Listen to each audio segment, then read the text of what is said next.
तुमच्यासाठी इंग्रजीमध्ये दोन शब्द सांगतो, अर्थ समजला तर ठीक. एक म्हणजे अंडा. Egg is broken from outside. Egg is broken outside, life ends. And when egg is broken from inside, the life begins. सप्रेम जय भीम.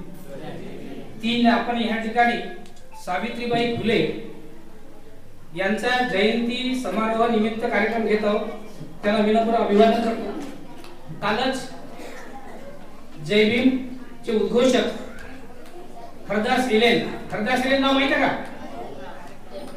हरदास इलेन, हरदास बाबू आवळे म्हटलं की नागपूरचे आवळे समजतात. ते नागपूरचे आवळे नाही आहेत, ते कांटीचे आवळे आहेत आणि ते शिंगोरी पुरीचे आहेत. त्याच गावाचा स्वामी आहे.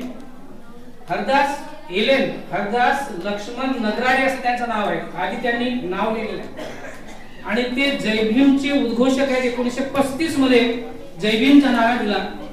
आता जय भीमचा अर्थ काय? आपण नेहमी जय भीम म्हणतो, पण जय भीमचा अर्थ काय आहे? किती लोकांना माहिती आहे जय भीमचा अर्थ? एखादा हात वर करून सांगा. जय भीम म्हणतो आपण, आपल्याला खूप उत्साह येतो, खूप प्रेरणा मिळते, ऊर्जा मिळते. जय म्हणजे विजय आणि भीम म्हणजे भीमाचा विजय. भीमाचा विजय म्हणजे कुणाचा? डॉक्टर बाबासाहेब आंबेडकरांचा विजय. खऱ्या अर्थानं जय भीम हा शब्द आलेला आहे. असो, ज्याप्रमाणे म्हणतात क्रूर नियती आणि वीर पुरुष यांच्यामध्ये सतत झगडा चाललेला असतो. त्या क्रूर नियतीशी वीर पुरुष नेहमी झगडत असतो आणि त्याच्यामध्ये काही लोक प्रवाहाच्या दिशेने जातात आणि गटांगळ्या खात खात खाली पडतात. परंतु काही अशी माणसं जे प्रवाहाच्या विरुद्ध दिशेने जातात, त्यांच्याशी सतत संघर्ष करीत असतात आणि ह्या क्रूर नियतीशी झगडत असतात. त्याच लोकांना लाखो लोक नतमस्तक होत असतात आणि ते चिरस्मरणीय असतात. असेच काही रणरागिणी आपल्या महाराष्ट्रात आहेत आणि त्या म्हणजे एक सावित्रीबाई फुले. सिंधुताई सपकाळ नाव ऐकलं असेल, त्या आहेत. बहिणाबाई चौधरी आहेत आधुनिक काळातल्या. आणि आता माझ्या पुढे मला वाटतं मला ओळखत नाही ॲडव्होकेट स्मिता कांबळे, पण मी त्यांना चांगल्या तऱ्हेने ओळखतो. त्या सुद्धा प्रवाहाच्या विरुद्ध जाऊन ह्या यंग वयामध्ये काम करत आहेत. मी त्यांचे नेहमी वाचत असतो. त्यांच्यासाठी जोरदार टाळ्या होत्या. आणि अशा रणरागिणी आपल्या समाजात जन्माला आल्या पाहिजे. त्याच्यापासून ह्या आमच्या लहान लहान मुली ज्या आहेत त्या प्रेरणा घेतील. त्या आपल्या शब्दात व्यक्त करतीलच. तुमच्यासाठी इंग्रजीमध्ये दोन शब्द सांगतो, अर्थ समजला तर ठीक. एग म्हणजे अंडा.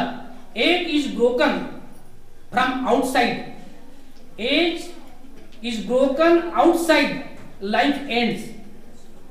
End when egg is broken from inside, the life begins. अर्थ समजला? जेव्हा अंड बाहेरून फोडतो ना आपण, त्याचं आमलेट बनवतो, त्याचं जीवन संपते. पण जेव्हा अंड हे आतमधून फुटले जाते तेव्हा खरं आयुष्याला सुरुवात होते. आणि म्हणून तुमच्या आयुष्याला आता सुरुवात होणार आहे तुमच्यामध्ये तो आत्मविश्वास. कारण की हा आत्मविश्वास तुमच्यामध्ये जागृत झाला पाहिजे.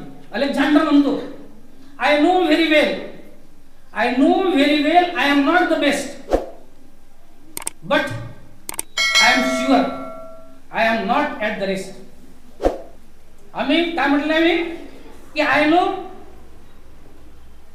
Very well I am not the best. मी सर्वोत्तम नाही आहे. तुम्हाला शिकत एकत्र मी सर्वोत्तम नाही आहे, परंतु हे मनामध्ये निर्धार केला पाहिजे.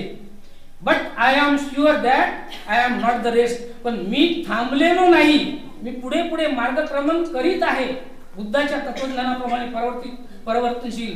आणि म्हणून मी जरी सर्वोत्तम नसलो तरी मी पुढे मार्गक्रमण करीत आहे, मी थांबलेलो नाही. हा विश्वास तुमच्यामध्ये जागृत राहावा पाहिजे आणि तुम्ही मोठी महत्वाकांक्षा बाळगली पाहिजे.